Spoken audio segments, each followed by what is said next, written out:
You! Don't touch me! I have no idea where those hands have been. Genevieve Wren recoiled as if Malachi's outstretched hand were a biohazard. Her gaze raked over him with a sneer that dismissed his presence as a stain on the gala's marble floor. Around them, the city's elite shifted, their hushed snickers cutting sharper than the ice in their crystal flutes. Malachi stood perfectly still, his hand still suspended in the frozen air, the heat of the insult burning against the professional mask he'd spent 20 years perfecting. He didn't flinch. He let her arrogance fill the room like poisonous gas. Genevieve turned her back, laughing to her associates about unwashed intruders ruining the evening. She had no idea she'd just spat on the only man who could sign her $750 million lifeline. Before continuing, comment where in the world you are watching from, and make sure to subscribe, because tomorrow's story is one you can't miss. The Grand Aurora Hotel's ballroom sparkled under crystal chandeliers, a sea of designer gowns and tailored suits moving beneath the golden light. Camera flashes punctuated the air like silent lightning, capturing the city's elite as they navigated the annual charity gala with practiced ease. Malachi Voss adjusted his navy suit's cuff as he entered, his presence commanding yet understated. Years of building his empire had taught him the value of quiet observation. He noted the subtle shifts in the room, the wayward glances, the whispered conversations, the careful positioning of social climbers near the evening's perceived power centers. Across the room, Genevieve Wren held court in her fitted burgundy gown, a glass of champagne dangling from her manicured fingers. Her laugh carried across the marble floor, practiced and precise, meant to draw attention without seeming to seek it. She'd positioned herself perfectly, back to the ornate fireplace, surrounded by a carefully curated circle of board members and social allies. "Ms. Wren," one of her assistants approached, speaking in low tones. "The program is about to begin." Genevieve's smile tightened almost imperceptibly. She'd expected this evening to unfold according to her careful choreography. The announcement of Voss Meridian Capital's investment presented as her triumph, with the actual CEO remaining a silent partner she could manage from afar. Finding out Malachi would be the keynote speaker had thrown her off balance, though she'd never show it. Her eyes swept the room with practiced disdain, catching sight of Malachi for the first time. She took in his presence with a dismissive glance, categorizing him as either hotel staff or an unremarkable guest. The thought that he might be anyone of consequence never crossed her mind. "Ladies and gentlemen," the event coordinator's voice filled the room through hidden speakers. "If you would all please take your seats." The assembled crowd began to drift toward their assigned tables, crystal glasses tinkling and silk rustling. Genevieve remained standing, still holding court, as others seated themselves around her. She'd chosen this table carefully, closest to the stage, where everyone could see her reaction to what she assumed would be the announcement of her company's salvation. "It is my distinct pleasure," the coordinator continued, "to introduce our surprise keynote benefactor for this evening. A man whose vision has transformed our city's infrastructure, whose investment strategies have revitalized countless communities." Genevieve's smile remained fixed, but her fingers tightened around her champagne stem. "Please welcome the CEO of Voss Meridian Capital, Mr. Malachi Voss." The applause that followed was genuine, but Genevieve's hands remained still. Her eyes widened slightly as Malachi rose from his table and made his way toward the stage. Several board members at her table shifted uncomfortably, watching her reaction from the corners of their eyes. Before ascending to the podium, Malachi paused near Genevieve's table. His approach was measured, professional, carrying the quiet confidence of someone who had earned every step of his success. He extended his hand, a gesture of basic professional courtesy. The moment stretched like pulled glass. Genevieve looked at his offered hand, as if he'd presented her with something unclean. Her upper lip curled slightly, And then came the words that seemed to freeze the air itself. "You! Don't touch me!" The sound carried just far enough to reach nearby tables. A nervous titter rose from several guests. Others suddenly found their water glasses fascinating. A photographer's camera clicked rapidly, capturing the moment in high-definition clarity. Genevieve's face shifted quickly, adding a brittle smile that did nothing to mask her initial reaction. "Personal boundaries," she murmured, loud enough to be heard, as if that explained everything. Throughout it all, Malachi's expression remained perfectly composed. His eyes, however, took in everything: the smirks, the averted gazes, the uncomfortable shifts in chairs. He noted the faces of those who laughed and those who looked away in shame. He registered the quick glances between board members, the raised eyebrows of socialites, the sudden interest from the press photographers. The silence in their immediate vicinity grew heavier, spreading outward like ripples in still water.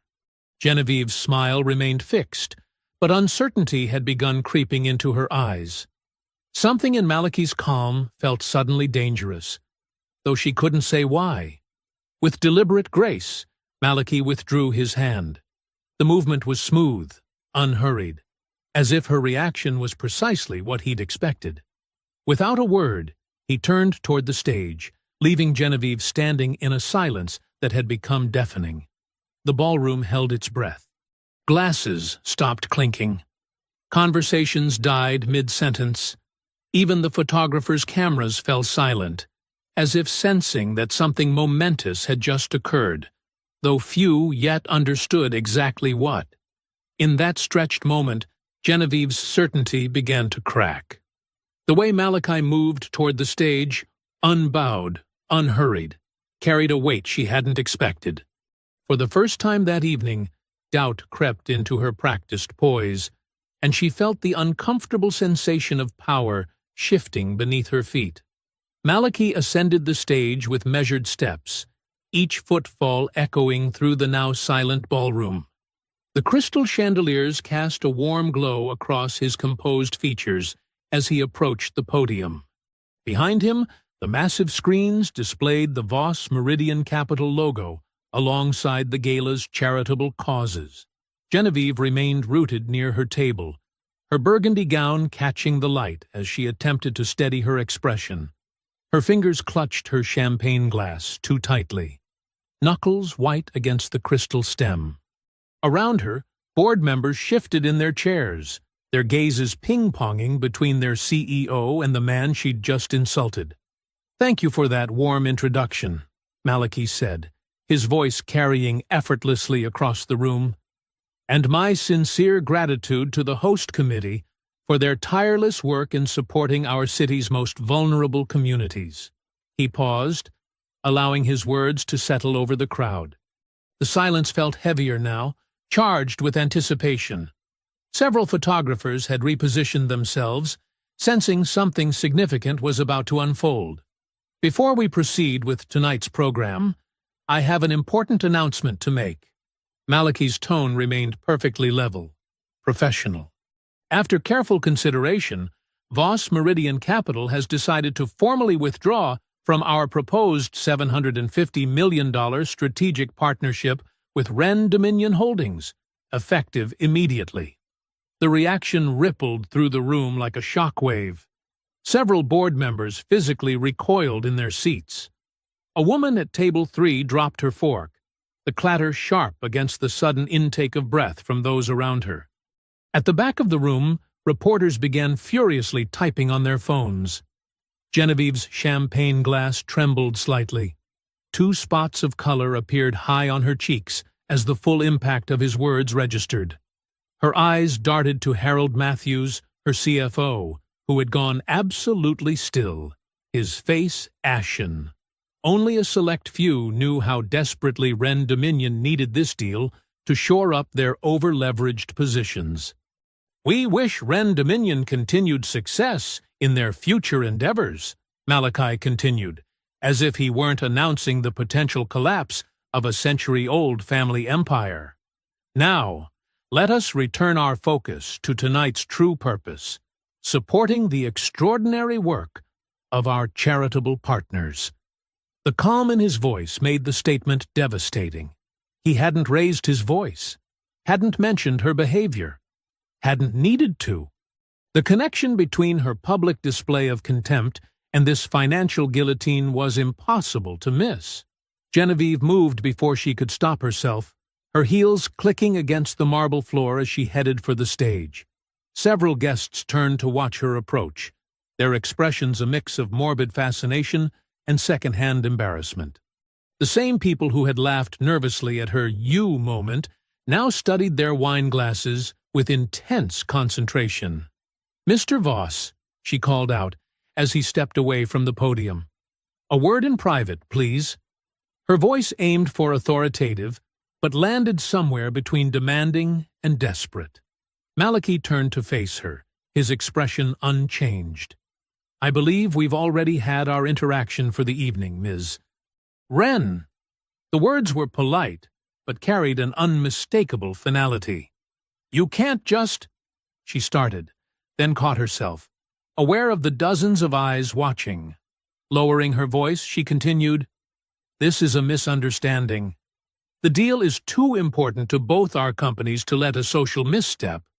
"Respect," Malachi interrupted quietly, "was the minimum requirement for trust." He held her gaze for a moment longer. "You made your position clear. I'm simply honoring it." Around them, the whispers had already begun.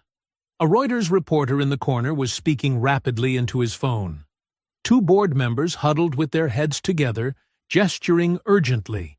The stock markets wouldn't open until morning, but the news would spread through private channels within hours.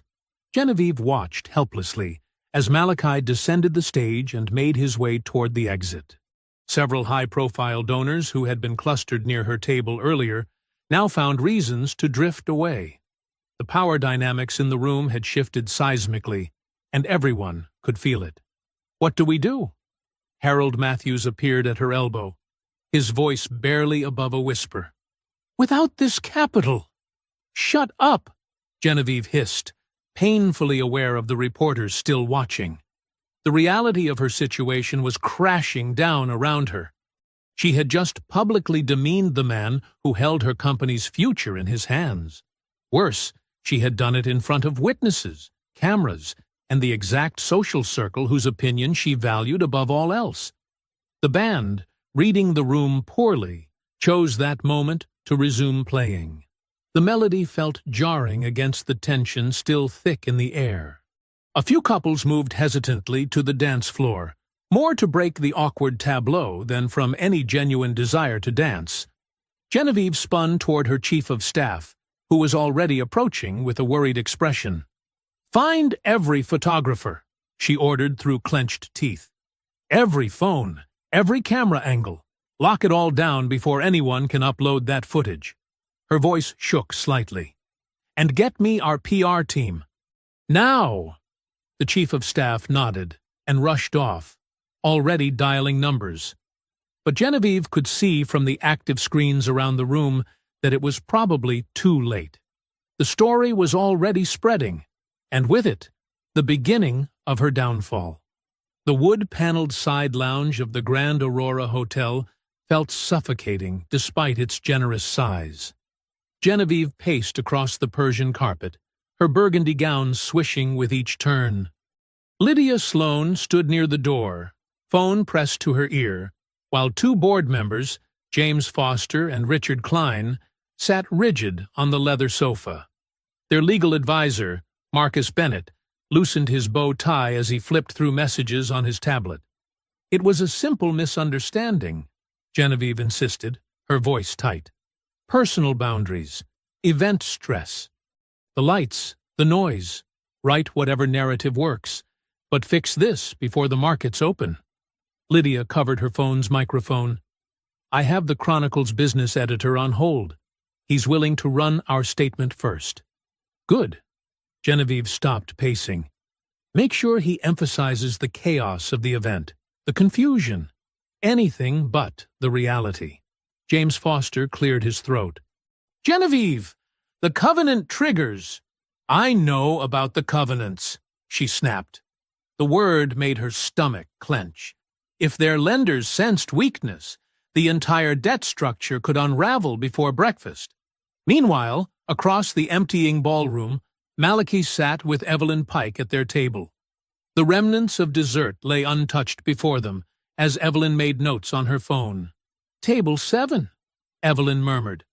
3 witnesses, including the former state treasurer. They heard everything. Malachi nodded slightly. "Document it all. And I want a complete audit of Wren Dominion before we consider any further contact. Already arranging it." Evelyn's fingers moved swiftly across her screen. "Though I suspect we'll find more than just social impropriety." Back in the side lounge, Richard Klein wiped sweat from his forehead. "We should reach out to Voss directly. Apologize. Offer better terms." "Better terms?" Genevieve whirled on him. "He humiliated me in front of the entire city elite. He planned this, waited until we were in public to maximize the damage." Marcus Bennett looked up from his tablet. "Ms. Wren, with respect, the witnesses say you initiated the—" "I don't care what they say." Her voice rose sharply before she caught herself. Through the lounge's glass panels, she could see guests still lingering in the ballroom. Several watched the lounge with poorly concealed interest. Lydia ended her call. "The Chronicle will lead with our version, but social media is already picking up chatter. We need to move fast." "Contact every friendly outlet," Genevieve ordered. "I want our narrative flooding the zone before anyone else can frame this. And where's my brother? Theodore should be in here helping manage this crisis." As if summoned by his name, Theodore Wren stood visible through the glass, watching from near the bar. His expression carried years of accumulated resentment. When their eyes met, he raised his whiskey glass in a mock toast, his contempt obvious. Genevieve turned away, her hands shaking slightly. "Get legal on the phone. I want to know every option for pressuring Voss to retract that announcement." "Pressure him?" James Foster's voice cracked. "He just withdrew $750 million of vital financing. We should be begging, not threatening." "I don't beg," Genevieve hissed, "especially not to someone who—" She cut herself off, but the unfinished sentiment hung in the air. Richard Klein stood abruptly. "I need to call my broker. If this hits the morning news the way I think it will—" "Sit down," Genevieve commanded. "Nobody leaves until we have a unified response. Lydia, what's the social media situation?" Lydia scrolled through her phone, frowning. "It's spreading. Several guests were filming during your interaction. Delete it. Copyright claims, privacy violations, whatever it takes." Marcus Bennett shook his head. "That could backfire. Make it look like we're hiding something." "We are hiding something," Genevieve snapped. "We're hiding the fact that our CEO just torpedoed a critical deal because her feelings got hurt." "Because you refused to shake his hand," James Foster muttered, then flinched when Genevieve turned her glare on him. The tension in the room ratcheted higher as Lydia's phone chimed. She checked the message, and her expression fell. "Ms. Wren, you need to see this." Genevieve snatched the phone. On the screen was a blurry video clip, clearly shot from a donor's table. The footage showed her recoiling from Malachi's extended hand, her face twisted in disgust. The audio was muffled but clear enough. "You don't touch me." "Who sent this?" Genevieve demanded. "Margaret Whitman. She says it's already being shared in 3 different private groups." Genevieve's fingers tightened on the phone until her knuckles went white. Through the glass panels, she could see Malachi and Evelyn rising from their table, preparing to leave. He moved with the same unshakable composure he'd shown all evening, while her own carefully constructed world was unraveling thread by thread. The timestamp on the video clip read 11:57 p.m. In less than 8 hours, the markets would open, and everyone would know exactly what had happened in this ballroom. Everyone would see exactly who she was. The city lights blurred past the tinted windows of Genevieve's town car as it glided through the empty streets. She had removed her heels, letting them tumble across the leather floor, while Lydia sat beside her tapping urgently on 2 phones. "The audacity," Genevieve said, her voice sharp in the quiet cabin. "Walking into my gala like he belonged there, like generations of carefully cultivated influence, mean nothing compared to his new money." "Ms. Wren," Lydia warned, glancing at the privacy partition. "Perhaps we should discuss this tomorrow when—" "No." Genevieve grabbed the crystal decanter from the car's wet bar, sloshing amber liquid into a glass. "I want to discuss it now. Did you see how he approached? So confident, so presumptuous, as if a handshake between us would be the most natural thing in the world." Her lip curled as she took a long drink. "These people think they can buy their way into rooms that took my family a century to build. They wave around their billions like it erases every other distinction." Across town, Malachi's car moved through the same night-swept streets. Evelyn sat beside him, her laptop casting a blue glow across her face as she reviewed preliminary data. "The numbers don't track," she said, frowning at her screen. "Their desperation for this deal went beyond normal market positioning. They needed our money specifically, urgently." Malachi nodded, his reflection steady in the window. The board members' reactions confirmed it. "When I announced our withdrawal, I saw real fear, not just disappointment. Their debt structure is Byzantine," Evelyn continued. "Multiple shell companies, circular ownership patterns. It's like they were hiding something even before tonight."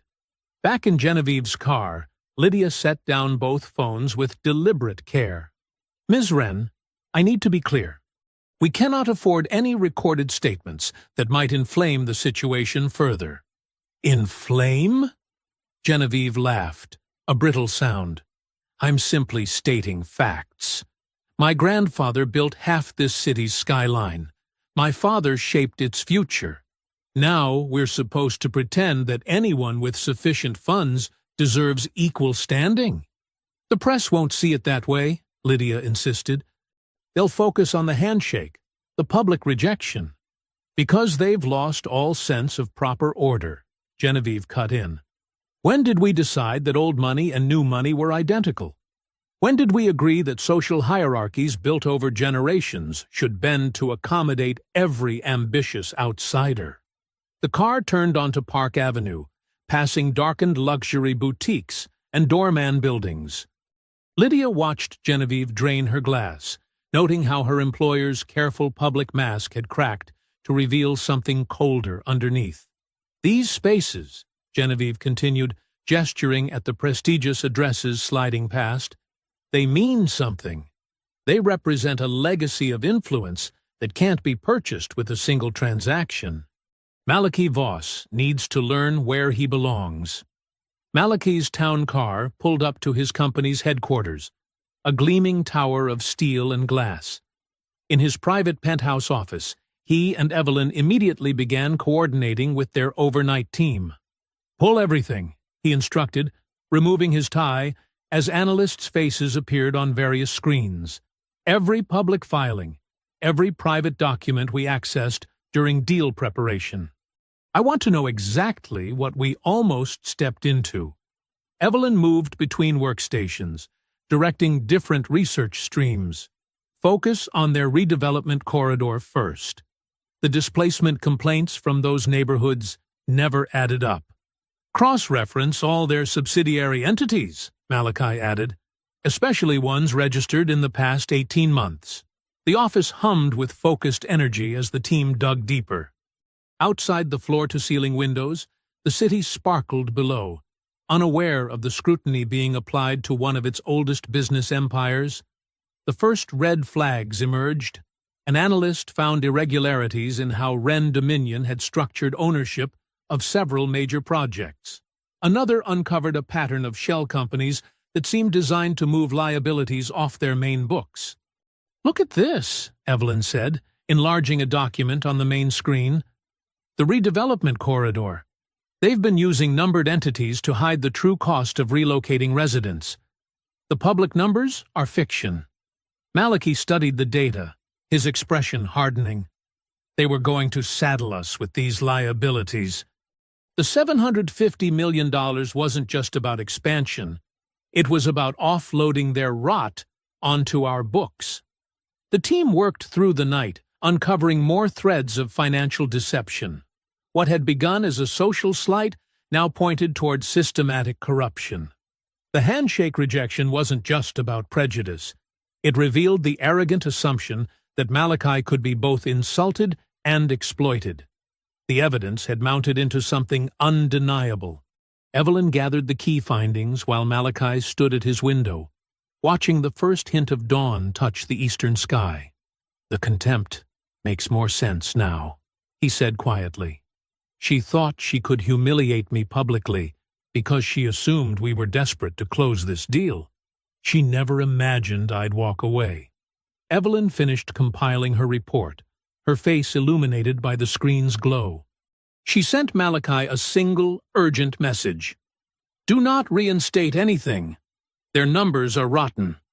The first rays of sunlight pierced through Genevieve's silk curtains as her phone erupted with alerts. She fumbled for it, her head still thick from too much champagne and too little sleep. The screen blazed with notifications, market warnings, urgent messages from board members, and financial news alerts about Wren Dominion Holdings. "No, no, no," she muttered, sitting up in her king-sized bed. Her burgundy gown from the gala lay crumpled on a chaise lounge, a reminder of how quickly triumph had turned to disaster.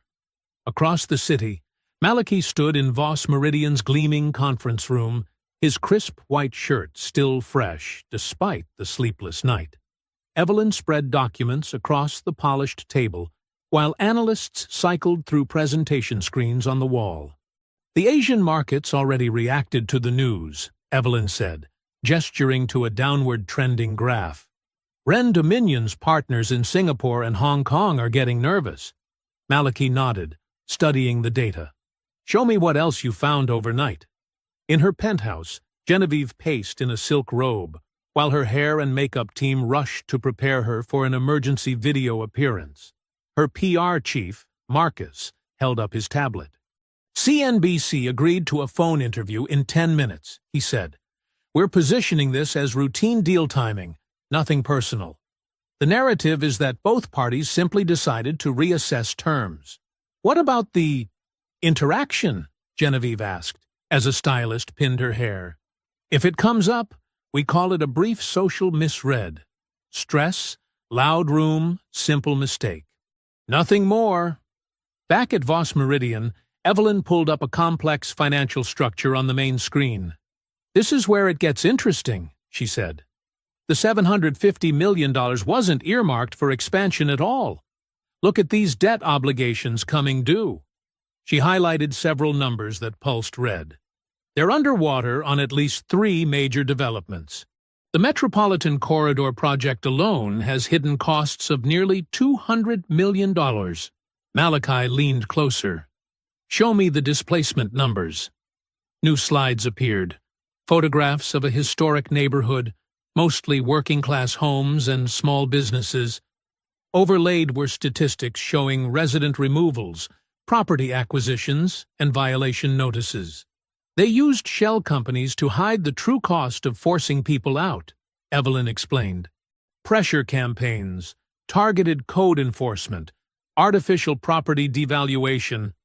Classic predatory tactics, but buried under layers of subsidiary entities. On CNBC, Genevieve's voice carried practiced warmth as she addressed the market's concerns.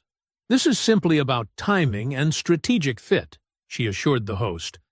"Both Wren Dominion and Voss Meridian are exploring the best structure for any future collaboration. But, Ms. Wren, there are reports of a tense exchange at last night's charity gala," the host pressed. Genevieve laughed lightly. Oh, that! A completely overblown moment in a crowded room. Mr. Voss and I barely had time to speak. These events can be quite chaotic. In the conference room, Malachi watched her performance on mute, while another analyst presented evidence of systematic financial concealment. They needed our money to cover their positions, the analyst explained. Without the deal, they're exposed on multiple fronts. But here's the really troubling part. They were planning to shift the riskiest liabilities onto our books through the partnership structure. Evelyn pulled up the proposed agreement. If you had signed, you would have absorbed hundreds of millions in hidden obligations while they walked away clean. They weren't looking for a partner. They needed a lifeline. Malachi's jaw tightened. She expected to publicly recoil from my hand while privately depending on my money to save her company. Speaking of that moment, Evelyn said, opening a video file on her laptop, someone sent us another angle from the gala. The audio is clearer. The footage played, Genevieve's visible disgust, the "you, don't touch me," clearly audible. But then, as she turned away, her muttered words carried perfectly. People need to learn where they belong. Silence fell in the conference room. Malachi's expression didn't change, but his shoulders straightened almost imperceptibly. In her office at Wren Dominion Tower, Genevieve ended the CNBC interview and turned to the wall of financial screens. Red indicators dominated the displays. The stock had opened down 8% and was still falling. "Marcus," she snapped, "get me our major shareholders on the phone. We need to project stability." Her assistant, Emma, appeared at the door, face pale. "Ms. Wren, we're getting reports that Voss Meridian's team is conducting deep due diligence. They're not just focused on the gala incident." "What do you mean?" Genevieve demanded. "They're reviewing everything. All our development projects, our subsidiary structures, the Metropolitan Corridor specifically." Genevieve's carefully maintained composure cracked. She gripped her desk, manicured nails pressing into the wood. For the first time since the previous night's humiliation, real fear flickered across her face. The morning sun now streamed fully through her floor-to-ceiling windows, illuminating her designer office with unforgiving clarity. On her screens, the stock price continued its relentless decline, each tick downward bringing her closer to the truth she had tried to hide. Her contempt might cost her everything. Genevieve paced her executive office, her Louboutin heels clicking against the marble floor. The morning sun streamed through floor-to-ceiling windows, but her face was dark with fury. She stabbed at her phone's screen, ending another damage control call. "Lydia!" she barked. Her chief of staff appeared instantly. "I'm done playing nice. These people need to learn there are consequences when they challenge a Wren." "What are your orders?" Lydia asked, tablet ready. "Everyone! Call everyone!" Genevieve's voice was ice. "The Times owes us after that puff piece we arranged. Call Marcus at the Herald. His daughter's fellowship came through our foundation. And get Senator Williams's office on the line. Time to remind people who their real friends are." Within hours, the first stories appeared. A business column questioned Malachi's emotional stability in withdrawing from such a major deal. A local news site ran quotes from anonymous sources describing his pattern of theatrical grievances. "Look at this," Lydia said, showing Genevieve her tablet. "Councilman Patterson is calling for an emergency review of the East Side infrastructure contract." Genevieve's lips curved into a cold smile. Perfect. Attack his business, not just his character. Make him defend everything at once. Across town at Voss Meridian's headquarters, Malachi sat in his conference room, surrounded by concerned faces. The investor calls had started immediately. "With respect, Malachi," said James Morton, one of his earliest backers, "this is becoming a circus. The Wrens fight dirty. They always have. Why risk everything over one nasty moment? Because it wasn't just a moment, Malachi replied. His voice was steady but firm. It was a symptom, and I won't sell my dignity back to someone who thinks they can purchase it after treating me like dirt. Another investor leaned forward. Nobody's saying what she did was right, but we have 3 other deals closing this quarter. The longer this drags out, then pull your money, Malachi said simply. I'll understand. But I'm not backing down. After the investors left, Evelyn entered with a stack of files. They're scared, she said. But you're right to hold firm. I have a strategy. I'm listening. 2 tracks, Evelyn explained. Publicly, we say nothing. Let them throw their tantrums. Meanwhile, we build our case methodically. I've already found some interesting patterns in their SEC filings. Malachi nodded. What kind of patterns? The kind that make their stock price look like a magic trick, Evelyn said. Numbers that don't add up. Projects that exist mainly on paper. And their debt structure? She shook her head. It's a house of cards. So, the $750 million wasn't just expansion capital, Malachi said. They needed a lifeline. Exactly. And speaking of inside information, Evelyn lowered her voice. Theodore Wren reached out through back channels. Says he wants to talk. Malachi's eyebrows rose. Genevieve's brother? The one she pushed out of operations? The same. He says he has information, but he'll only share if we're serious about taking her down completely. No half measures. It could be a trap, Malachi said. She might be using him to bait us into something illegal. Maybe, Evelyn agreed, but he sounded genuine and bitter. Said something about years of humiliation at her hands. Malachi stood and walked to his office window, looking out over the city. The same skyline he'd worked decades to help build. He thought about the phone calls he'd gotten that morning, not just from investors, but from other CEOs. Some supportive, some worried, some carefully neutral. All watching to see if someone could finally stand up to the Wren machine. You know what bothers me most, he said finally. It's not just what she did. It's that she assumed she could do it without consequences. That's not arrogance. That's experience. She's done this before, to people who couldn't fight back. So what's your call on Theodore? Evelyn asked. Malachi turned back to face her. Set up a meeting. Somewhere private, but not suspicious. Tonight, if possible. I'll arrange it, Evelyn said. But we should be prepared for anything. Agreed. Have security sweep the location first. And Evelyn? He paused. Thank you for standing with me on this. Always, she replied simply.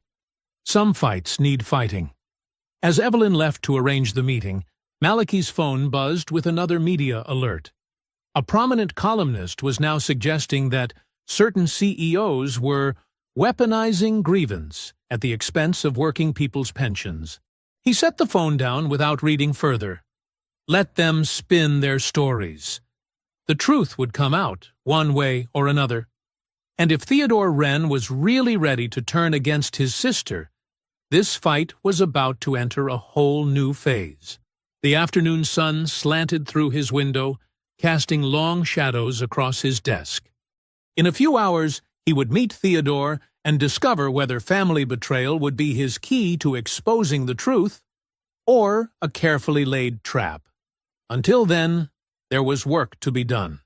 At 8 o'clock that evening, Malachi and Evelyn sat in a private dining room at Le Petit Jardin, a discreet French restaurant far from the city's power corridors. Security had swept the space an hour earlier.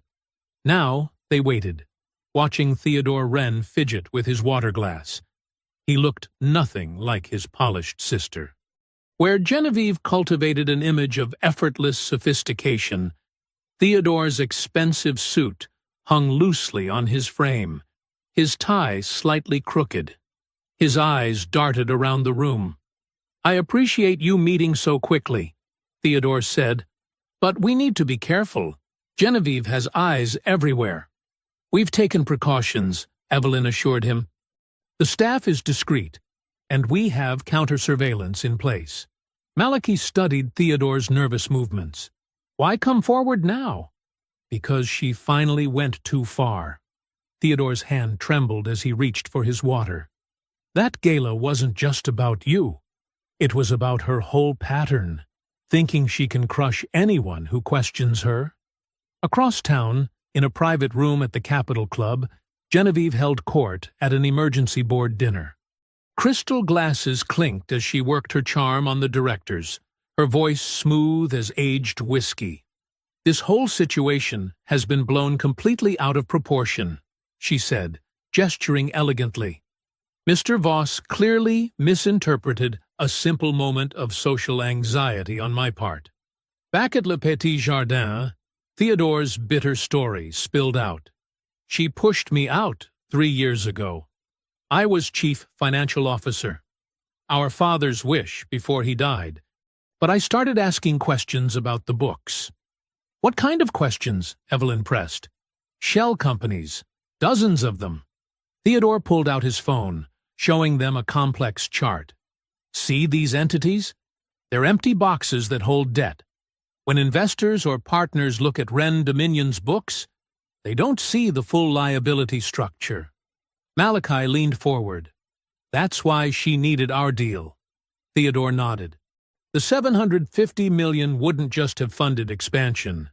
It would have covered massive hidden losses while she walked away clean." He laughed harshly. "Classic Genevieve. Use people, then throw them away." At the Capitol Club, one of the newer directors, Robert Chen, spoke up.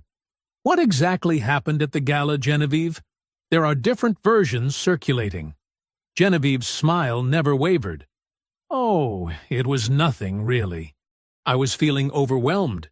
You know how these events can be." Mr. Voss approached rather suddenly, and I reacted poorly to the unexpected contact. A simple misunderstanding that he's chosen to inflate into something it wasn't. The lie rolled off her tongue with practiced ease. Several directors nodded sympathetically. Back in the private dining room, Theodore revealed more documents on his tablet. "Look at the Harrison Street redevelopment project. On paper, it's all proper real estate transactions, but look closer." Evelyn studied the files. "These purchase prices are well below market value." "Because she squeezed them out," Theodore said bitterly. "Elderly homeowners, small churches, family businesses, all faced sudden code violations, tax reassessments, denied permits, until selling became their only option." "You have proof of this?" Malachi asked. "Emails, meeting minutes, internal memos discussing which properties to pressure first." Theodore's hands shook slightly. "I kept everything. I knew someday she'd go too far." Evelyn compared the documents to her own research. "The patterns match what we found. But this gives us the internal view we were missing." At the Capitol Club, Genevieve finished her performance. The directors seemed reassured, though a few still looked uncertain. As the dinner wound down, she checked her phone. No response from Theodore to any of her messages all day. Her practiced smile slipped for just a moment. She knew her brother's silences. This one felt dangerous. "Lydia!" she called sharply to her chief of staff. "Have you heard from my brother?" "No, Miss Wren. His phone goes straight to voicemail." Genevieve's perfectly manicured nails dug into her palm. "Find him. Now." Back at Le Petit Jardin, Malachi studied Theodore carefully. "Why should we trust you? This could be a trap." "Because I hate what she's become," Theodore said, his voice raw. "Our father built something real. She turned it into a shell game." He paused. "I'm not pretending to be noble. I want her to fall. But everything I've shown you is real." As the clock approached 10, Genevieve stood in her penthouse office, staring out at the city lights. Her reflection showed a face tight with fury. "Lydia!" she snapped into her phone. "I want him found before sunrise. Whatever he has, whatever he's shared, destroy it. All of it. Understood?" "Yes, Ms. Wren." "And Lydia?" when you find him." She let the threat hang unfinished. In the private dining room, Theodore gathered his documents. "There's more, but this should be enough to start. Just—" he hesitated. "Be careful. When Genevieve realizes I've turned, she'll strike hard." Malachi nodded. "We'll move quickly. Thank you for coming forward." As they prepared to leave, Evelyn's phone buzzed. She checked it and gave Malachi a significant look. Genevieve's board dinner just ended. She's already looking for Theodore. "Then we need to work fast," Malachi said. "The moment she confirms his betrayal, she'll try to discredit everything he's given us." They left through separate exits, disappearing into the night as the city's power players positioned themselves for the next day's battles. The war of reputations was about to become a war of evidence. The morning sun hadn't yet burned through the haze when Malachi's car pulled into Harrison Street. Empty storefronts lined one side, their windows covered with weathered "Coming Soon" signs bearing Ren Dominion's logo. On the other side, a few stubborn holdouts remained: a small church, a corner store, scattered homes with worn but tidy yards. Evelyn and Naomi Vale stepped out behind him. Naomi adjusted her recorder and notebook, while Evelyn reviewed Theodore's documents one last time. "Start with Mrs. Washington," Evelyn said. Theodore flagged her case specifically. They found Sarah Washington on her front porch, a proud woman in her 70s who'd lived in the same house for 40 years. Her walls needed paint, and her steps sagged, but potted flowers still brightened every window. "3 generations grew up in this house," Mrs. Washington said, serving them coffee in chipped cups. "Then last year, suddenly everything's wrong with it.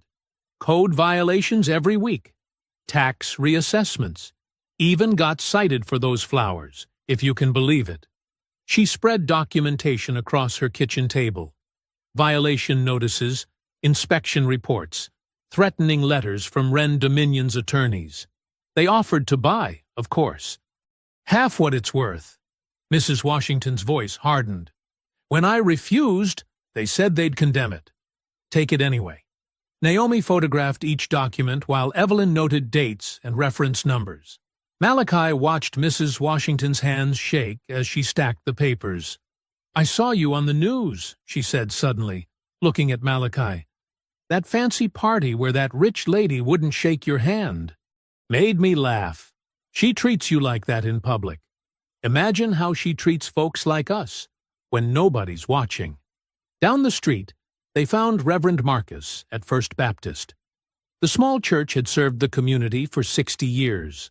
Now scaffolding covered its facade, and yellow warning tape blocked the front steps. "They said our building was structurally unsound," he explained, showing them through a side door. "Demanded immediate repairs we couldn't afford. When we applied for restoration grants, suddenly no one would work with us." Inside, sunshine streamed through stained glass onto empty pews. The structure felt solid, peaceful. "Our engineer found nothing wrong," Reverend Marcus continued, "but Ren Dominion's inspectors kept coming back. Each time, new violations, new costs, new pressure to sell." As they talked, a sleek town car pulled up outside. 2 men in expensive suits approached elderly residents across the street, folders in hand. "Genevieve's people," Evelyn muttered, already trying to contain this. They watched through the church windows as one elderly couple accepted papers with trembling hands. The men's smiles never reached their eyes. At noon, they met James Chen, whose family had run Golden Gate Market for 30 years. The store's shelves were half empty now. "First they bought the building," he explained, "said we could stay, just paying rent instead of mortgage. Then the rent tripled. When we struggled, they offered to buy our business license, said they'd relocate us to a better location. The new spot was 10 miles away. His teenage daughter worked the register, pretending not to listen, but her shoulders tensed with each word. "You know what hurt most?" James continued. "We served their construction crews every day. Those workers loved our food. But to the company, we were just an inconvenience. Throughout the afternoon, they gathered more stories. A retired teacher whose property taxes mysteriously doubled. A young mother whose rental building lost heat for weeks after her neighbors organized against displacement. A barbershop owner who found his licenses suddenly under review after speaking at a community meeting. Each story connected directly to Theodore's documents, the shell companies, the hidden pressure campaigns, the systematic dismantling of community resistance. "Look at these dates," Naomi said, spreading her notes. Every time someone refused to sell, violations started within days, the patterns unmistakable. Near sunset, they visited one last home. Rosa Martinez, 82 years old, sat in a chair by her window, surrounded by family photos and potted herbs. "You're the man from television," she said to Malachi. Her accent was thick, but her eyes were sharp. "The one she wouldn't touch." "Yes, ma'am. Many important men come here. They make promises, take pictures, look sad." She studied him carefully. "But who comes back when cameras leave? Who fights for people like us?" Malachi met her gaze. "This isn't about pity, Mrs. Martinez. It's about justice. What happened here connects directly to how they tried to deceive my company.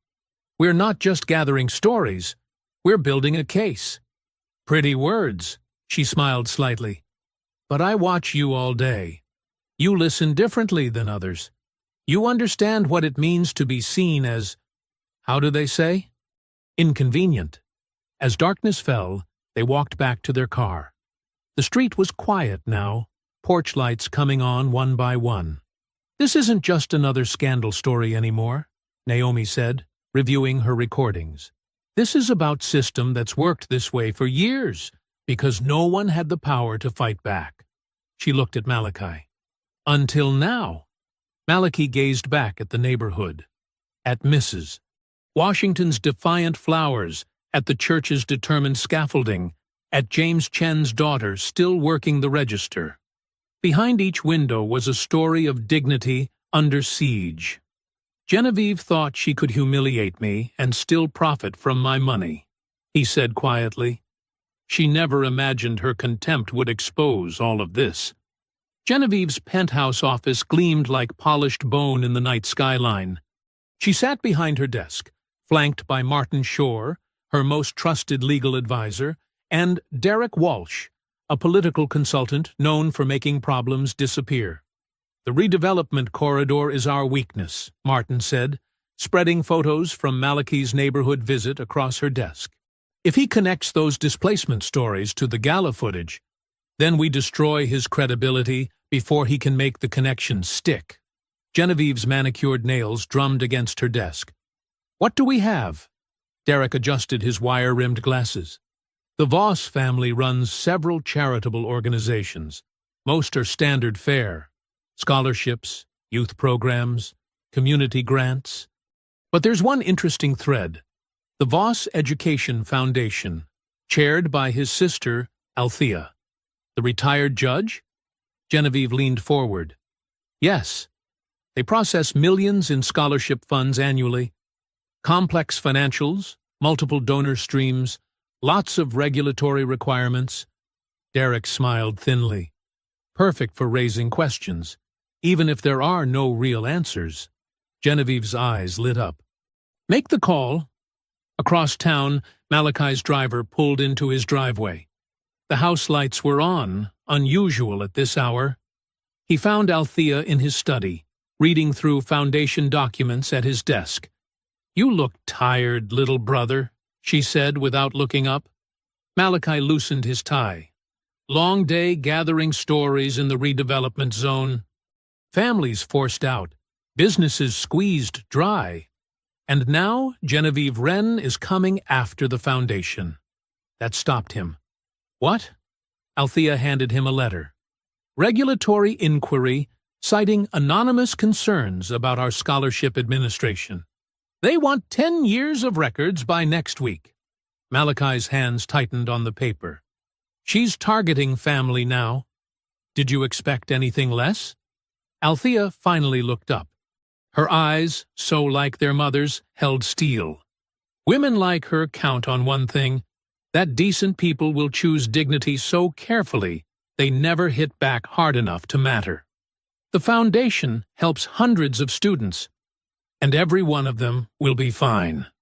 Althea rose, straightening her jacket with the same precision she'd once adjusted her judge's robes. We've run a clean shop for 15 years. Let them look. Malachi paced the study. This isn't about finding anything real. She's trying to taint the family name, make me look vindictive. Of course she is. Althea's voice cut through his anger. She's faster at manipulation because she has no limits. The question is, what are you prepared to do about it? His phone buzzed. Evelyn Pike. Marcus Turner is wavering, she said without preamble. The risk compliance officer who confirmed the shell companies? Genevieve's people got to him. He's talking about clarifying his statement. Malachi exhaled slowly. How bad?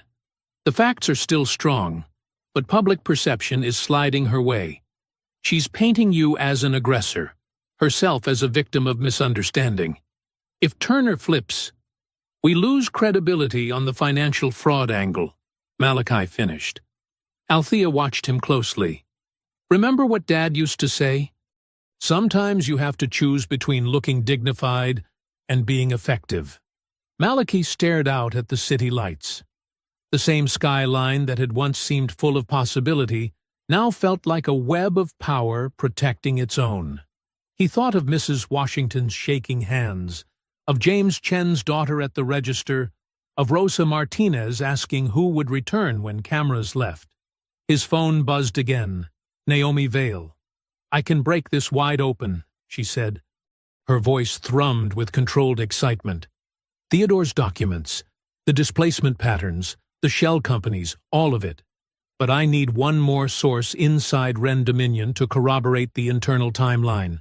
Someone who can verify when Genevieve knew about the hidden liabilities. How long? Stories ready to run. But I need that source by tomorrow, or the whole thing falls apart. After he hung up, Althea touched his shoulder. You're thinking like a businessman. Think like a judge for a moment. What's the real crime here? Beyond the insult? The fraud? The displacement? No. Althea shook her head. The real crime is that she believes she can do all of this. Humiliate you. Abuse those families. Attack our foundation. And still end up winning, because that's how the system works. She believes there are no consequences for people like her. Through the window, Malachi could see the Ren Dominion Tower piercing the night sky like a blade. In its shadow lay all those neighborhoods, all those lives treated as inconvenient to progress. So, what do you suggest? He asked quietly. Stop trying to win with perfect dignity, Althea said. Start fighting to change the system that lets her treat people this way, even if it gets messy. His phone lit up with another update. More press coverage questioning his motives, more investors getting nervous, more pressure to let it go. But beneath the noise, he heard Mrs. Martinez's voice. Who fights for people like us? The answer would have to come by dawn. Naomi Vale's newsroom hummed with careful energy. Spread across her desk, documents traced the web of Ren Dominion's deceptions. Shell company records, displaced resident testimonies, internal emails exposing years of calculated abuse. Her producer hovered nearby, watching the clock. Theodore Wren's statement is solid, Naomi said, tapping her keyboard. He's naming names, dates, specific board meetings where Genevieve concealed liabilities. Her phone lit up. Another source. A social media clip from the gala rehearsal was gaining traction, showing Genevieve's practiced disdain before she ever met Malachi. Comments flooded in, many from prominent donors questioning their associations with Ren Dominion. At Voss Meridian, Evelyn paced Malachi's office. 3 major foundations have suspended joint projects with Genevieve since morning. Her board called an emergency session. "Any word from Marcus Turner?" Malachi asked. "Still shaky, but Theodore's evidence makes his testimony less critical now." Evelyn checked her phone. The stock is down 12%. Investors are spooked. For the first time in days, momentum seemed to shift. By early afternoon, 2 board members had called Malachi directly, asking uncomfortable questions about what else might emerge. Social circles that once protected Genevieve began stepping carefully away. Theodore arrived at Naomi's office, impeccably dressed, but nervous. "Let's finish this," he said, settling in to record his official statement. Malachi watched the city through his window, allowing himself to imagine justice finally breaking through. The familiar skyline looked different now, less like a fortress of privilege, more like a landscape that could change. His optimism lasted exactly 73 minutes. The first hit came when Genevieve's lawyers obtained an emergency injunction against Naomi's publication, citing reckless disregard for truth and malicious intent to damage market stability. Soon after, coordinated stories appeared across 3 news sites, painting Theodore as an embittered addict who had been removed from company leadership for erratic behavior years ago. Photos emerged of him outside recovery meetings. Old text messages surfaced, showing him demanding money from his sister. "They're killing his credibility," Evelyn said, scanning headlines, and they had this ready. Not long after, Genevieve's team leaked selective internal communications, suggesting Malachi had orchestrated the entire gala confrontation. The narrative shifted. A calculated trap rather than a genuine insult, designed to pressure Wren Dominion during negotiations. Malachi's phone wouldn't stop buzzing. Harrison and Reed Capital suspended their participation in an unrelated infrastructure project. Midwest Pension Partners paused to reassess a major development commitment. The damage was spreading beyond the original fight. Later, Marcus Turner officially recanted his previous statements about Wren Dominion's accounting practices. He appeared with Genevieve's chief counsel, reading a prepared statement about misunderstandings and incomplete context. Primetime news coverage turned sharply. Commentators who had questioned Genevieve that morning now wondered if Malachi had overplayed legitimate concerns and unnecessarily destabilized thousands of jobs. "They're not even arguing whether she insulted you anymore," Evelyn said bitterly. "They're debating whether you should have noticed." Genevieve's board emerged from their marathon session. The chairman stepped to a podium, silver-haired and grave. The gathered press corps leaned forward, cameras flashing. "The board of directors has completed a thorough review of recent allegations and media speculation," he intoned. "We have full confidence in Genevieve Wren's leadership and reject any suggestion of impropriety in company operations." Just like that, the lie won. Malachi sat alone in his darkened office. The same city lights that had seemed full of promise that morning now mocked him with their cold gleam. His phone kept buzzing, reporters seeking comment, investors wanting reassurance, board members suggesting strategic de-escalation. He let them go unanswered. On his desk, the stack of resident testimonies from the redevelopment zone seemed to accuse him. "Mrs." Washington's trembling voice echoed in his memory. "People like us don't usually get second chances to fight back." The skyline stretched before him, a glittering monument to power protecting its own. Somewhere in that forest of towers, Genevieve was probably celebrating, secure in her belief that money and influence could bury any truth, erase any insult, crush any opposition. His computer pinged with another news alert. "Markets steady as Wren Dominion weathers leadership challenge." The story quoted analysts praising Genevieve's steady response to unprecedented pressure. The night pressed against his windows. Each unanswered call felt like another crack in the foundation he'd spent decades building. Not just his fight against Genevieve now, but his entire company's stability seemed to waver. Near midnight, the cleaning crew's vacuum hummed in distant hallways. The sound somehow emphasized his isolation. Every apparent victory of the morning had crumbled into defeat by nightfall. Every fact had been twisted, every witness compromised, every truth buried under the weight of Genevieve's practiced lies. The darker city stared back at him, unchanged and unyielding, as his phone slowly went silent. The office felt different after midnight. Shadows pooled in corners where confidence had lived that morning. Malachi stood at his window, tie loosened, while Evelyn slumped in a leather chair nearby, both too drained to leave, but too restless to rest. "Harrison and Reed's withdrawal hits our Phoenix project hard," Evelyn said, rubbing her eyes. "We need to notify the contractors by morning." Malachi nodded heavily. The collateral damage was spreading beyond his fight with Genevieve. Real people, his people, would feel the impact of suspended projects and nervous investors. The door opened, bringing warm light from the hallway.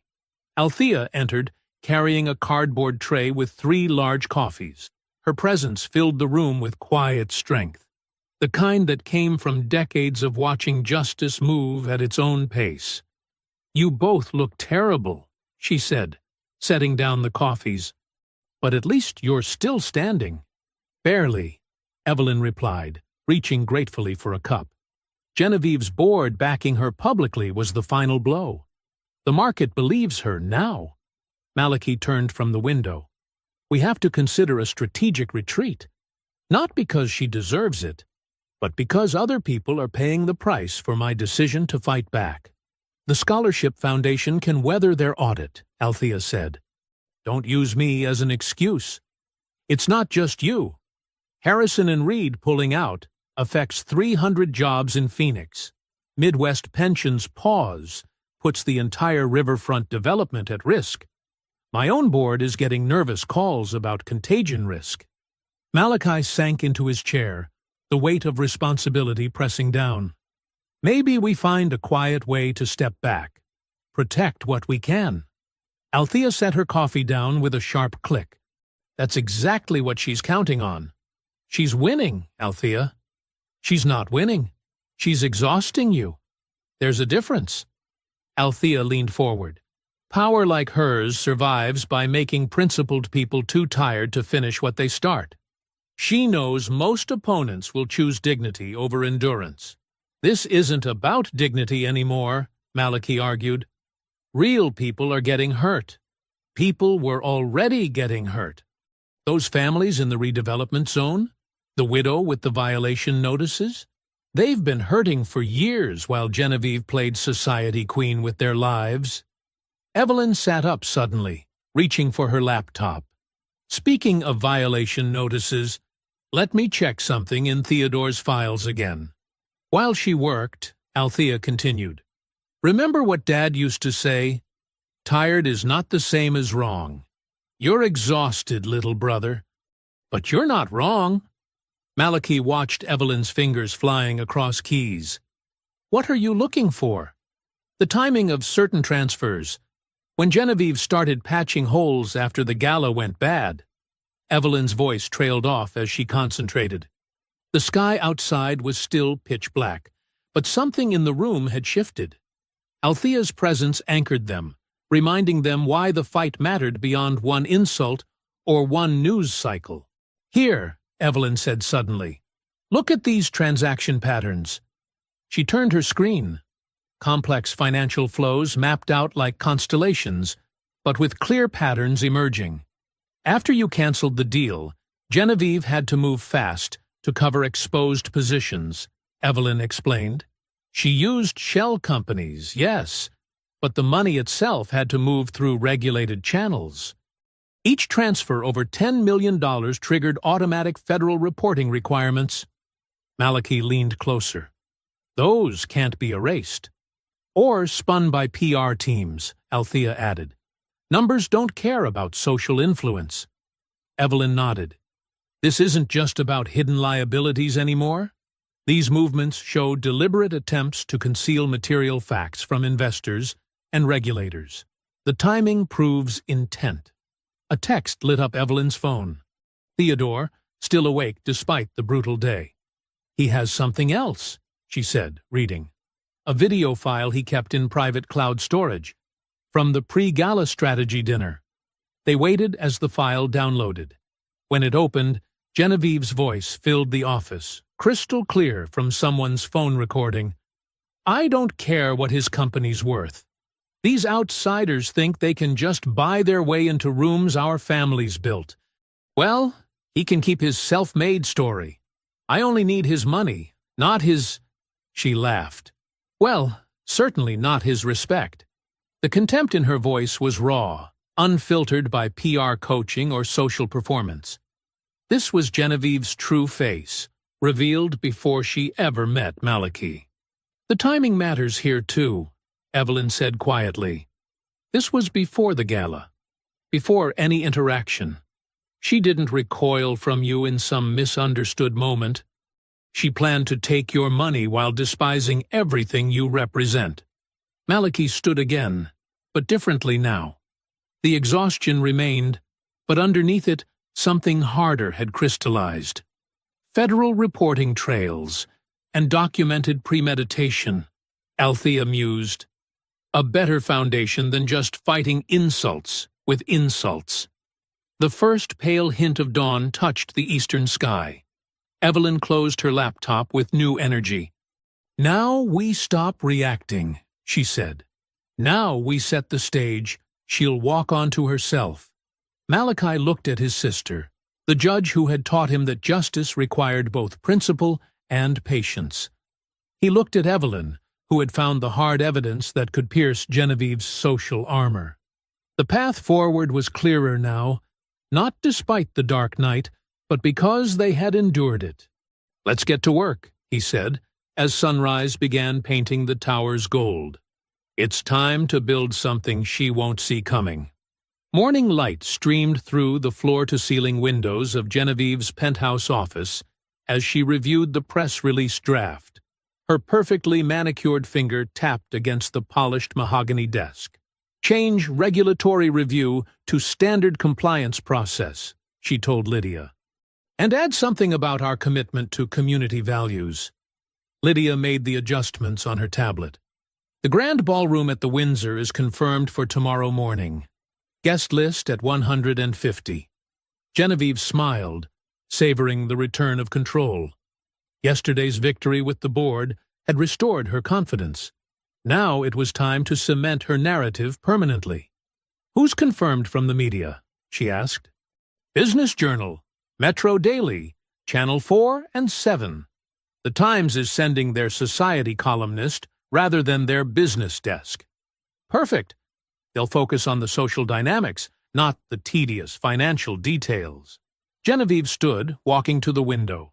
Below, the city moved with its usual morning energy, unaware of the careful choreography happening in the towers above. Across town, in a conference room at Voss Meridian, a different kind of choreography was underway. Malachi, Evelyn, Naomi, and Theodore sat surrounded by documents and laptops, mapping out their counter-move minute by minute. "Naomi, you'll need to maintain the appearance that the injunction still has you blocked," Evelyn said. "Let her think she's contained the story." Naomi nodded, typing notes. "My editor's already on board. Will look frustrated, but compliant." Theodore shifted nervously in his chair. "She'll be watching for my presence at any competing press events, which is why you won't be visible until the perfect moment," Malachi assured him. "Your evidence speaks loudest when she's already exposed herself." Evelyn pulled up a document on the main screen. "I've identified 3 board members who were never shown the complete liability reports. They're already asking uncomfortable questions after yesterday's emergency session." "Are they willing to attend her brunch?" Malachi asked. "Better. They're insisting on attending. The refinancing announcement gives them cover. They need to be there as directors." Evelyn allowed herself a small smile. She'll read their presence as support. Back in her office, Genevieve was rehearsing key phrases with her communications director. "I've always believed in building bridges, not walls," she practiced, perfecting her concerned expression. "Which is why this recent attempt to weaponize a simple misunderstanding has been so disappointing." "Good," the director nodded. "Hit disappointing, with just a touch of sadness. You're hurt, but rising above it." Lydia interrupted with a tablet displaying market data. "Our stock's up 3 points since the board statement. Confidence is returning." "Of course it is," Genevieve said. "The market knows theater from substance. Once we announce the new financing tomorrow, this whole ugly episode becomes a footnote." At Voss Meridian, Malachi was on a secure line with federal regulators, Evelyn beside him reviewing specific document references. "The transfer patterns demonstrate clear intent," she explained. "Each movement over 10 million triggered reporting requirements, creating a documented trail of concealment." The regulatory official's voice was measured but interested. "And you can connect this directly to material misrepresentation?" "The timing aligns perfectly with their public disclosures. We've highlighted the relevant sections. We'll have observers present," the official confirmed. "Quietly, for now." Malachi ended the call and turned to Naomi. "How are we doing with the residents?" Reverend Matthews confirmed. So did Mrs. Henderson, the widow from the violation case. 3 other families, too. They understand the importance of being there in person. Theodore checked his phone. Genevieve just posted another statement through the corporate account. "She's doubling down on painting you as aggressive and reckless." "Good," Malachi said. "Let her build the stage. We'll show her what real recklessness looks like." In the early evening, Genevieve stood in her private dressing room, reviewing outfit choices for the brunch. "The Navy Suit Projects Authority," she mused. "But the cream dress suggests openness, approachability." "The dress?" Lydia advised. "You want to emphasize your humanity tomorrow." "Indeed." Genevieve held the cream dress against herself in the mirror. "By this time tomorrow, we'll have repositioned the entire narrative. Malachi Voss will be revealed as an opportunist who tried to exploit social tensions for financial gain." "Speaking of Voss," Lydia checked her phone. "His office just RSVP'd for tomorrow." Genevieve's smile widened. "Perfect. He thinks showing up projects confidence, but he'll only demonstrate his poor judgment. Again." As night fell, the final invitations went out across the city. In his home office, Malachi confirmed his attendance with a simple yes. He set down his phone and looked at the skyline, thinking of all the people, from displaced residents to federal regulators, who would arrive tomorrow without appearing on Genevieve's careful guest list. "She just doesn't learn," Evelyn said, reviewing last-minute details with him. "She really believes she can smile her way through this." "She believes power protects itself," Malachi replied. "She's about to discover what happens when it doesn't." The grand ballroom at the Windsor Hotel gleamed with morning light streaming through tall windows. Crystal chandeliers cast prismatic patterns across pressed white tablecloths, where mimosas waited alongside delicate pastries. Camera crews adjusted their equipment, while society photographers captured the arriving guests. Board members, financial journalists, and civic leaders all dressed for what they expected to be a triumphant return. Genevieve stood in a private anteroom, making final adjustments to her cream-colored dress. "Timing on the refinancing announcement?" she asked Lydia. 20 minutes into your remarks. Gives the morning shows enough lead time for their business segments." A soft knock at the door. 5 minutes, Ms. Wren." Genevieve took a final look in the mirror, her expression perfectly calibrated between strength and approachability. Time to remind everyone who really runs this city.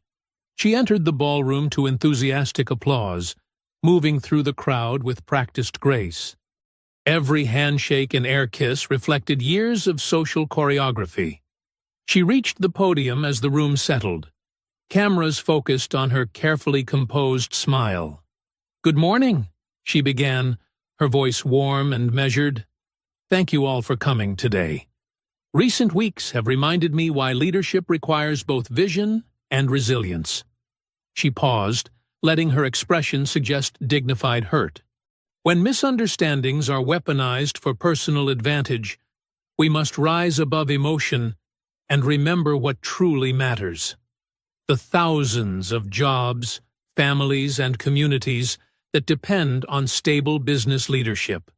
Approving murmurs rippled through the audience. Several board members nodded, pleased with her tone. "That's why I'm especially grateful." Genevieve stopped mid-sentence as movement near the entrance caught her attention. Malachi Voss entered, perfectly tailored in charcoal gray, with Evelyn Pike beside him. Behind them came Naomi Vale, Theodore, and, Genevieve's breath caught, several elderly residents she recognized from the redevelopment corridor. She recovered quickly. "As I was saying, I'm grateful for this opportunity to share exciting news about Wren Dominion's future. I believe," Malachi's voice carried clearly across the room, "that future requires some context about the present." He moved forward, Evelyn and Naomi flanking him with tablets and folders ready. Genevieve gripped the podium. "This is a private corporate event." "Security! Your board members might want to see this first," Naomi said, already distributing documents to key directors. Federal filing records showing systematic concealment of liabilities through shell entities. The room's energy shifted as papers rustled and whispers spread. Evelyn stepped forward, her voice precise and devastating. The proposed $750 million deal wasn't about expansion. It was structured to offload hidden debt while maintaining existing management control. She highlighted specific transfers on the main presentation screen. Each movement over $10 million created a federal reporting trail. The pattern demonstrates clear intent to deceive. Genevieve forced a laugh. "These are complex financial arrangements being misrepresented by your own internal documents," Theodore interrupted, standing now among shocked board members. "The same documents you kept from half the board while pushing for rapid approval of the Voss Meridian deal." Camera flashes intensified. Reporters who'd come expecting a routine corporate announcement suddenly found themselves covering something very different. "Theodore is dealing with personal issues that affect his judgment," Genevieve said smoothly. But her brother wasn't finished. "3 board members never saw the complete liability reports," he continued. 5 were never informed about the true state of the redevelopment project's finances. "The redevelopment initiative is proceeding exactly as planned," Genevieve snapped, her composure cracking slightly. "Is this your plan?" An elderly woman stood, Mrs. Henderson, the widow Genevieve had tried to pressure out of her building. False violation notices, threats about eminent domain, telling us we had to accept your offers within 24 hours or lose everything. Other residents rose, each speaking briefly but powerfully about specific instances of intimidation and manipulation. Their simple, clear statements cut through corporate jargon to the human cost of Genevieve's tactics. "These are complicated urban renewal situations," Genevieve tried, but her voice had lost its authority. She watched as board members huddled over documents, their expressions darkening. Reporters were typing furiously on phones and laptops. "Mrs. Wren," called out a business reporter, "did you intentionally conceal these liabilities from potential investors?" "Are you prepared to address the federal reporting violations?" asked another. "What about the residents' allegations of systematic intimidation?" Genevieve felt control slipping away with each question. The carefully orchestrated morning was dissolving into chaos. She looked desperately toward her usual media allies, but they were too busy documenting her unraveling to offer support. "This is a coordinated attack," she declared, trying to summon her earlier poise. a vindictive response to a minor social misunderstanding. Naomi Vale stepped forward, holding up her phone. About that social misunderstanding, she nodded to the audiovisual team, who had been quietly setting up a video feed. Genevieve's eyes widened as she recognized the private dining room where she'd held her pre-gala strategy dinner. Her own voice filled the ballroom. "I don't care who this Voss person thinks he is." The massive screen flickered to life, showing an elegant private dining room bathed in warm lighting. Genevieve sat at the head of a table, wine glass in hand, her expression unguarded and contemptuous. "I don't care who this Voss person thinks he is," her recorded voice rang through the ballroom. "These rooms weren't built by people like him. They were built by families like ours. And now every nouveau riche outsider thinks they can buy their way into our world." Present-day Genevieve lunged toward the AV controls, but security, uncertain whose orders to follow, remained still. The video continued. "We just need his signature and his money," Screen Genevieve continued. "Not his respect. Not his approval. Once the deal closes, he can go back to wherever he came from." Someone in the ballroom gasped. A board member's chair scraped backward. The footage shifted to the gala itself, now shown from 3 different angles. The first captured Malachi's approach, his expression professional and dignified as he extended his hand. The second angle caught Genevieve's face in perfect clarity. The flash of disgust, the deliberate recoil. "You! Don't touch me!" The words echoed through professional-grade speakers. No distortion, no ambiguity. Several angles showed nearby guests flinching at the moment, proving its impact had been immediately clear to witnesses. Then came the later clip, caught by a donor table's microphone. People need to know where they belong. Genevieve's carefully crafted narrative of misunderstanding crumbled. There was no anxiety disorder, no sensory issue, no momentary stress, just raw contempt, caught in high definition. "Turn it off," she commanded, but her voice cracked. This is heavily edited." "The full recordings have been authenticated," Naomi said clearly. "Timestamps, metadata, multiple sources. Your dinner commentary was recorded by the venue's security system. The gala footage comes from 3 separate professional crews, plus guest phones." Board members were already huddling, faces grave. Lenders who had come expecting refinancing announcements began edging toward the exits. Genevieve watched her carefully cultivated support system disintegrating in real time. "Charles," she appealed to her board chair, "you know my commitment to this company. 20 years of leadership. 20 years of hidden liabilities," Charles replied, his face ashen as he studied the financial documents. "Risk exposure that could have bankrupted us all. And now, this." He gestured at the screen, still frozen on her expression of disgust. Her legal counsel, Thompson & Reed's top partner, quietly closed his portfolio. "Mrs. Wren, given the emerging situation, I must recuse myself from any further statements on your behalf until—" "Jeffrey, I've paid your firm millions," she hissed, "and I have a legal obligation to withdraw representation when presented with clear evidence of fraudulent—" "Evidence?" Her laugh held an edge of hysteria. "A dining room video? Some creative accounting that any major company—" "Federal reporting violations," Evelyn cut in smoothly. "Systematic concealment of material facts from board members. Documented patterns of community intimidation. And now proof that you deliberately misled everyone about the gala incident while trying to weaponize public sympathy." Genevieve's eyes darted around the room, seeking any friendly face. But the society photographers who usually captured her best angles were now documenting her downfall. Former allies studied their phones intently, avoiding eye contact. In desperation, she moved toward Malachi, lowering her voice. "We should discuss this privately. Man to man, leader to leader." "No." His response was calm but carrying. You chose public humiliation. You'll receive public consequences. I will not be spoken to this way, she snapped, reverting to inherited authority. Do you know who I am? Yes, Malachi replied.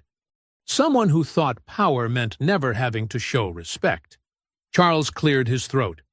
Mrs. Wren, the board is prepared to vote. Vote? She whirled back to the huddle of directors. You can't possibly— Genevieve Wren, Charles continued formally, in light of documented financial misconduct and actions bringing severe reputational damage to Wren Dominion Holdings, this board hereby removes you as Chief Executive Officer, effective immediately. Two men in dark suits stepped forward, presenting federal credentials. Ms. Wren, we need to discuss several irregularities in your company's recent financial disclosures. The room erupted in camera flashes. Reporters shouted questions.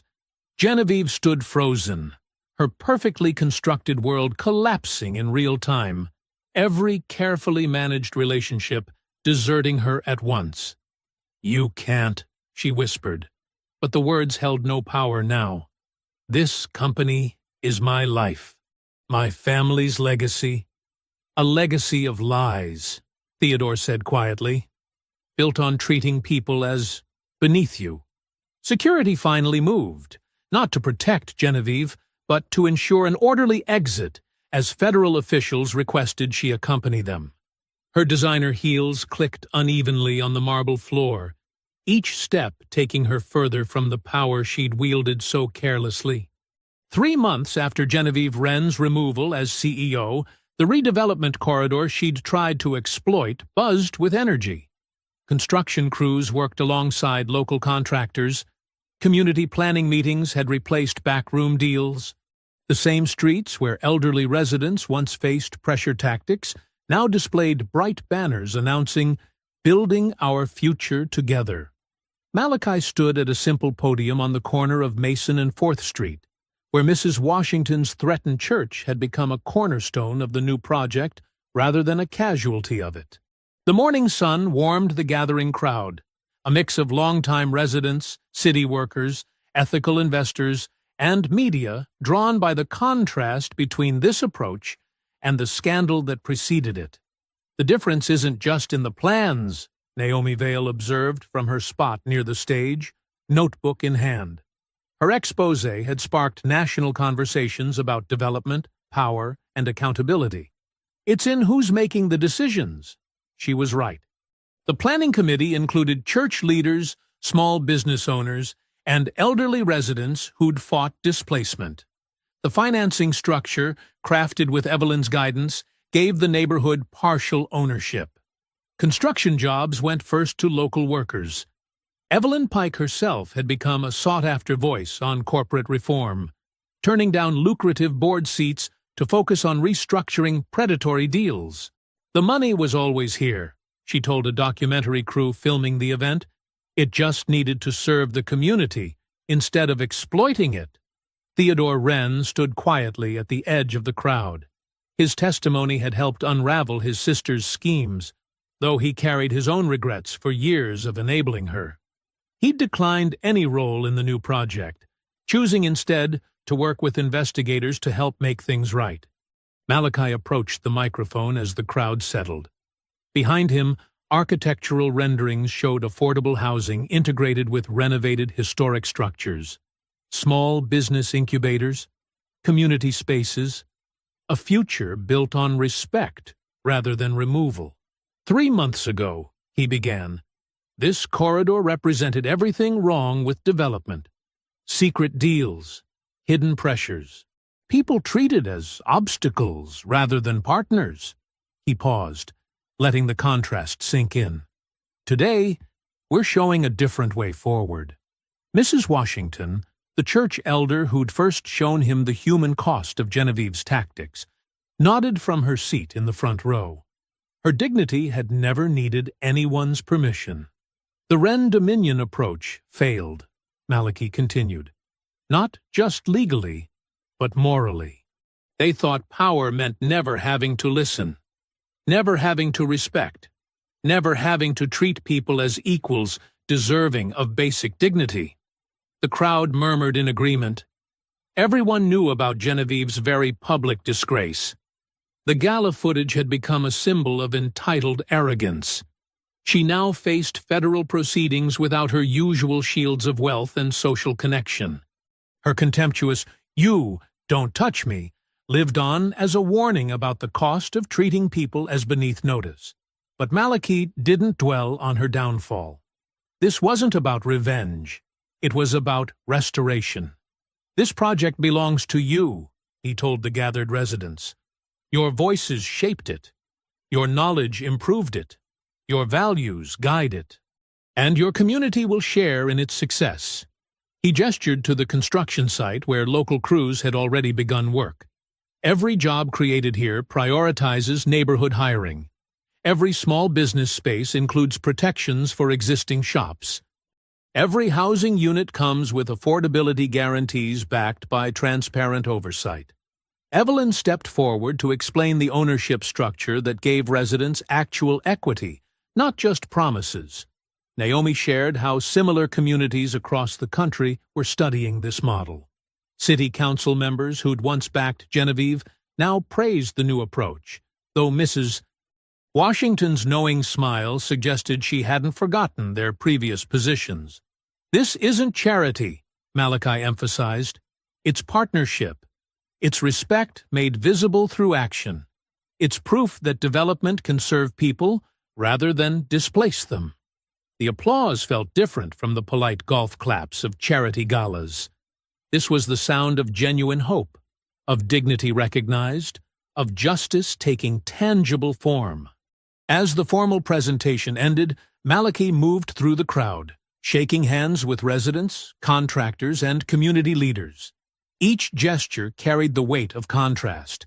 These weren't the reluctant handshakes of people seeking favors in elite spaces. They were exchanges between equals working toward shared goals in the open air. Mrs. Washington caught his eye as he reached her row. "You know," she said with a slight smile, "when you first came here, I wondered if you were just another suit making promises. But you showed up again. You listened. You put respect into action." Maliki clasped her offered hand warmly. Around them, people were already gathering for the next planning session, their voices confident and engaged. The summer sun lit the scene with natural clarity, so different from the artificial glow of chandeliers where Genevieve had once performed power.